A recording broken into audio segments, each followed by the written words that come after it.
कार्यकर्ता खाना खाने से अगर वंचित हो तो कृपया कर जाकर जिला अध्यक्ष महोदय जी बिहारी से प्रस्ते जी, परम सम्मानी बिहारी से प्रस्ते जी, जोरदार ताली स्वागत करेंगे हमारे अध्यक्ष महोदय जी के लिए जो कि डिंडौरी जिला से पधारे हुए हैं।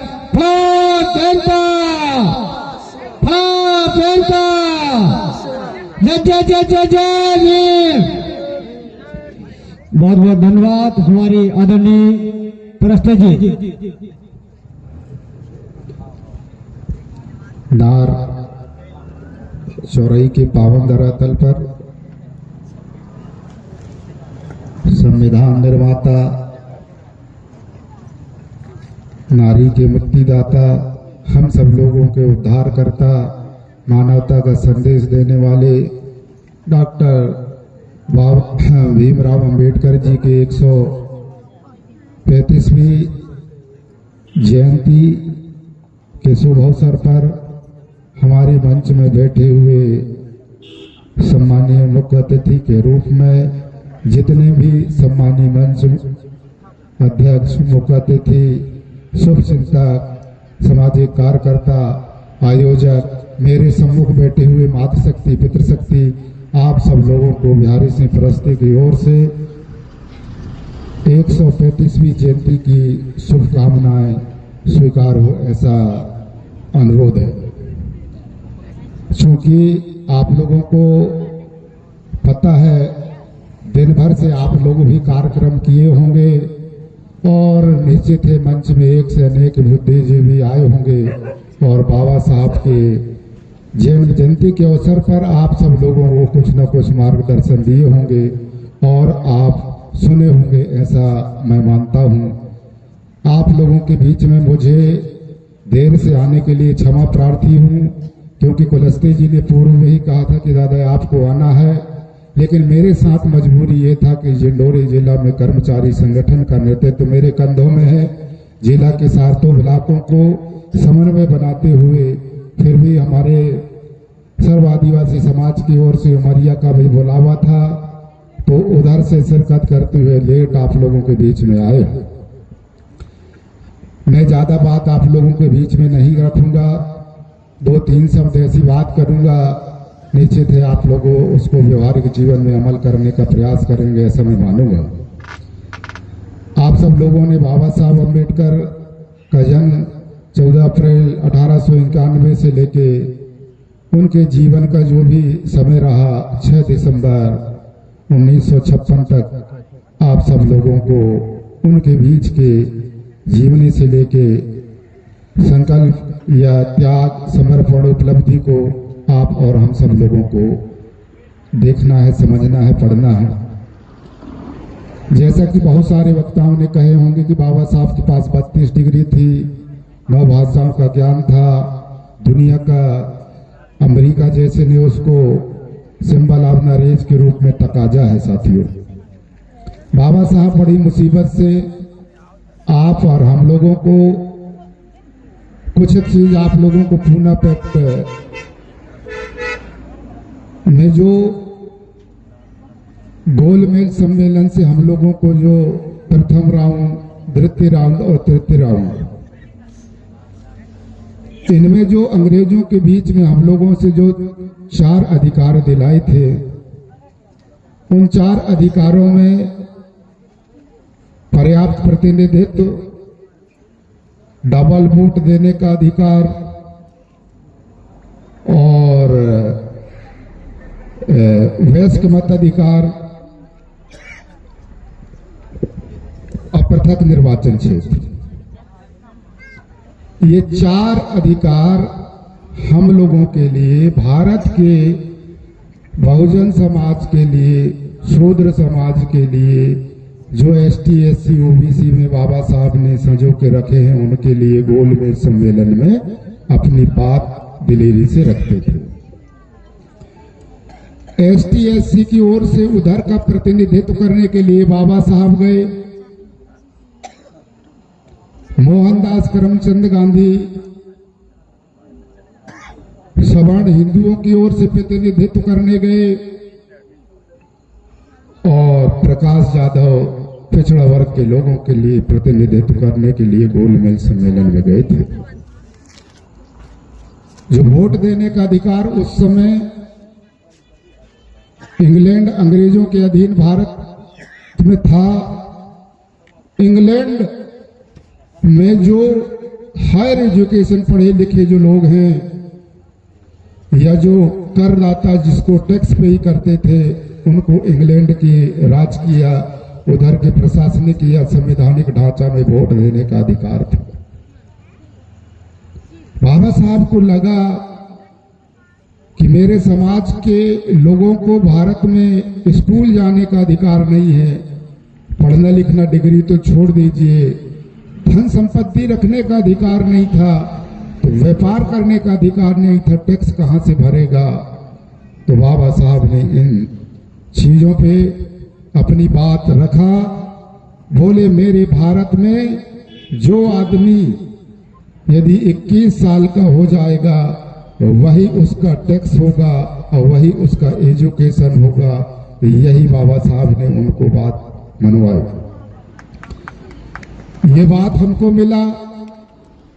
पृथक निर्वाचन जनसंख्या के अनुपात पर पर्याप्त प्रतिनिधित्व मिला, लेकिन 2 अधिकारों में कैंची चला साथियों। आप लोगों को मैं बताना चाहूंगा वो कौन सा अधिकार था।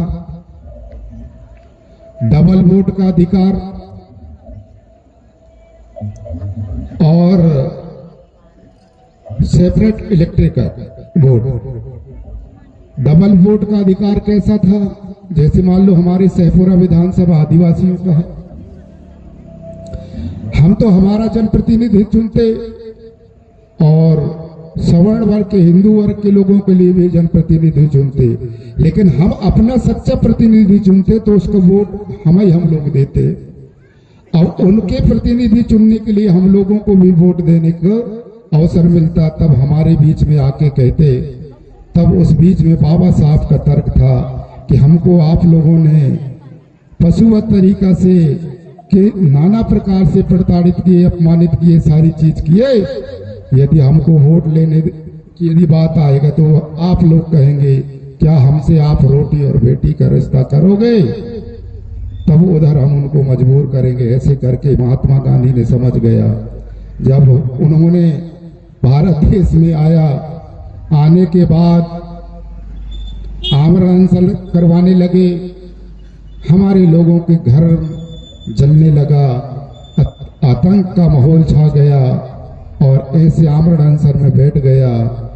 तब बाबा साहब के बीच में मोहनदास करमचंद गांधी की पत्नी कस्तूरबा बाई पैरों के सामने, बाबा साहब के पैरों के सामने गिर पड़ी और बोली कि मेरे पति के प्राण को बचा लीजिए बाबा साहब।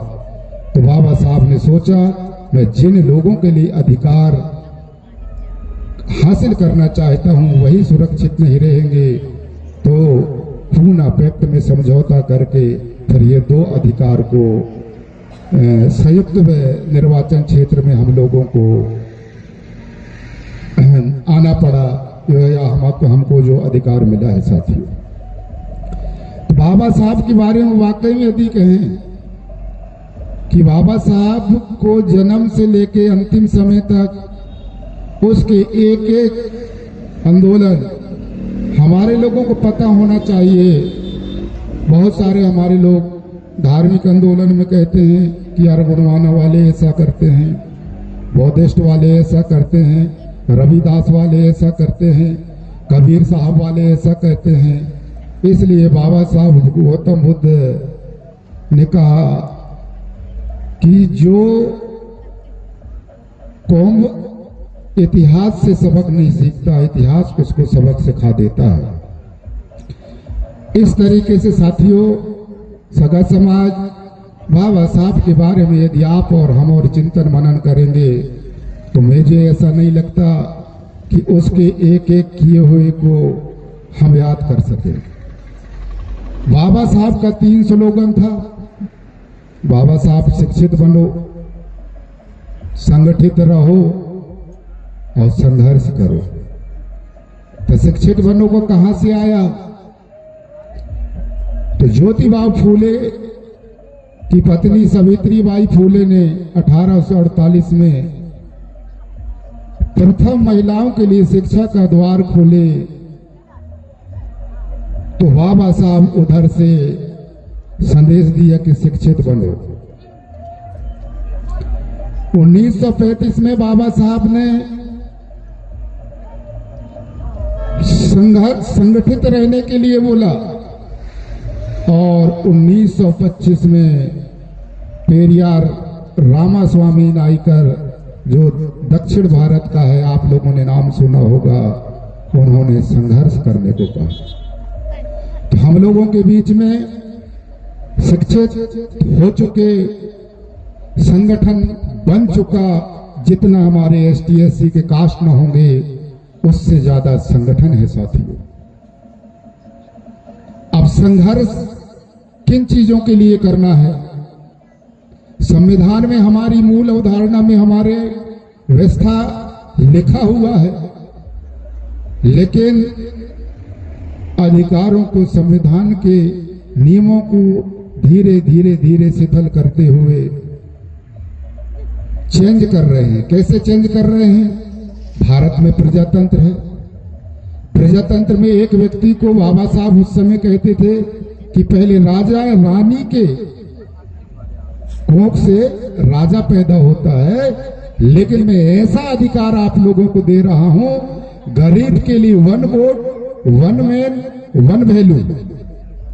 अमीर भी है उसकी वोट की वैल्यू उतना ही होगा, गरीब भी है तो उसकी वोट की वैल्यू उतनी ही होगा, और एक आदमी है तो उसकी वोट की वैल्यू उतनी ही होगा, मतलब सबकी वोट का वैल्यू समान होगा। ऐसा बाबा साहब ने हमको अधिकार दिया और उस अधिकार के तहत हमारे जनप्रतिनिधि बनने की बात आई। लेकिन आप लोगों समझिएगा, 1952 के चुनाव के बाद, चुनाव से आज तक, उस समय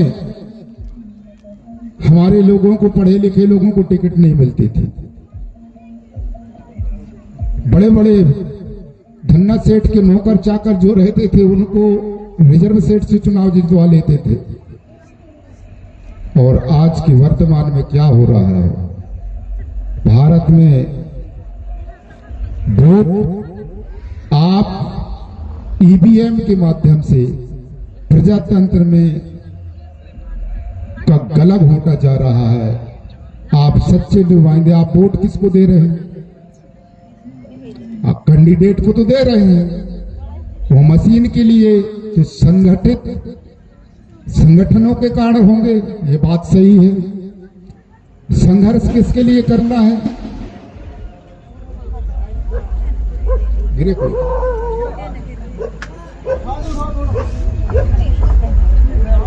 लगभग यदि हम दिन और रात, एक साल में 1600 पुस्तक बाबा साहब ने पढ़ डाला है। दुनिया में ऐसा कोई विद्वान कि एक साल में 1600 पुस्तक पढ़ेंगे। 50,000 बुकों को लाइब्रेरी उनके पास था, ये हम नहीं कह रहे, इतिहास कह रहा है। तो चलिए आप लोगों को मोटा मोटा अपन ये बात बोले कि अंबेडकर जयंती में यदि हम आए हैं तो समय समय में बाबा साहब के जन्म जयंती के कार्यक्रम तो करते हैं, अच्छी बात है। बाबा साहब की कुछ तिथि है, 14 अक्टूबर बाबा साहब की तिथि को भी मालूम करना पड़ेगा। यदि हम रामायण पढ़ते हैं तो रामायण में 8 कांड होते हैं, कुंजाम जी है ना, तो सारा पात्र और उनके जो रहते हैं उनको नॉलेज में रखते हैं। उसी तरह संविधान है, बाबा साहब के जीवन में जैसे मान लो पूना प्रकट हुआ, गोलमेज सम्मेलन हुआ और बहिष्कृत भारत हुआ, और बाबा साहब ने जो मनुस्मृति 25 दिसंबर 1927 को किए, संविधान दिवस आता है, परिनिर्वाण दिवस आता है, और बहुत बड़ा अधिकार हम लोगों को संविधान में जो बोल भी रहे हैं आज जितने हम लोग मंच में, वो हम आप लोगों के कारण नहीं है, ये महापुरुषों के कारण ये अधिकार न रखे होते तो आज हम बोल भी न पाते साथियों। इसलिए डॉक्टर बाबा साहब अम्बेडकर कई बार व्यथित भी हुए हैं, कई बार दुखित भी हुए हैं, ऐसा नहीं है। उन्होंने 1952 में कहा कि मैं हिंदू समाज में पैदा हुआ, ये मेरी बस की बात नहीं है, लेकिन मैं हिंदू समाज में नहीं मरूंगा, ये मेरी बस की बात है। 18 मार्च 1956 को बाबा साहब आगरा के रामलीला मैदान में शेड्यूल खान फेडरेशन के कार्यक्रम में बड़ा दुखित होके स्पीच दिया, वक्तव्य दिया कि मुझे तो मेरे समाज के पढ़े लिखे लोगों ने धोखा दिया। चूंकि मैं अजाक्स का हूं तो ज्यादा हमारा फोकस रिजर्वेशन से जो आए हैं, मलाईदार भौतिक जीवन जी रहे हैं, उनके लिए इंगित ज्यादा रहता है, ऐसा मैं मानता हूं। यदि आरक्षण की अवधारणा में जाएंगे तो ये पढ़े लिखे लोगों को क्यों कहे, और यदि आप आजाद भारत के अंबेडकर के रूप में पूरा भारत माना मानवर काशीराम साहब, वो भी हम जैसे पढ़े लिखे लोगों के लिए, हमारे समाज के पढ़े लिखे लोग, नौकरी पेशा में आने वाले लोग असामाजिक तत्व है कहा, तो ज्यादातर हमारे पढ़े लिखे लोगों से मेरा निवेदन है कि जो हम कर्ज महापुरुषों के जो त्याग, तपस्या, बलिदान है, उनके कारण भौतिक सुख सुविधा में जी खा रहे हैं, तो काशीराम साहब ने पढ़े लिखे लोगों को ये बोला कि सिलेबस का एजुकेशन, शैक्षणिक एजुकेशन से ज्यादा बड़ा शिक्षा सामाजिक एजुकेशन में चलने वाले कर्मचारियों का होता है। भाई डिग्री लेके पढ़ लिए, लिख लिए, लेकिन सामाजिक ज्ञान जिनके पास नहीं होता है तो वो अनपढ़ के समान है, ऐसा उनने बोला। और हमारे पढ़े लिखे लोगों को बोला असामाजिक तत्व। तो मेरा निवेदन होगा, जितने कर्मचारी हैं, आयोजक समिति में काम कर रहे हैं, सहयोग कर रहे हैं, आप कुछ नहीं कर सकते तो अपने गांव में, घर में हमारे महापुरुषों की विचारधारा फैलाएं। नीचे थे हम लोग, सिविल सेवा में रहते हैं, तो समाज को जागृत करते हुए समाज को आगे लाके अपने हक अधिकार के लिए संघर्ष करना पड़ेगा। अब देने वाला कोई नहीं है, देने वाला मसीहा दे के चला गया। आप और हम लोगों में यदि कुव्वत होगी तो जो हमारा अधिकार है उसको सुरक्षित बचाने के लिए चिंता हमको करना, कोई ऊपर वाला नहीं आएगा। आप लोगों ने मेरी बात को सुने, उसके लिए बहुत बहुत साधुवाद, धन्यवाद। और अंत में मैं अब ज्यादा बात नहीं करूंगा क्योंकि 45 मिनट से ज्यादा हो चुका है। और आप लोगों ने बात सुना, कुलस्ते जी, देर आए दुरुस्त आए, मान न मेहमान, मान न मान, मैं तेरा मेहमान बन के, आपका मेहमान बन के आया। मेरे साथ जवाबदारी यदि न होता तो मैं सवेरे से आता साथियों, और लेट आया उसके लिए क्षमा। आप सब लोगों को सादर सादर सेवा जोहार करते हुए जय भीम, जय संविधान, डॉक्टर बाबा साहब अमर रहे, इन्हीं उद्घोषक के साथ में अपनी वाणी को विराम देता हूं। आप सब लोगों को अंतिम सब सेवा जोहार करते हुए जय भीम। बहुत बहुत धन्यवाद परस्ते जी।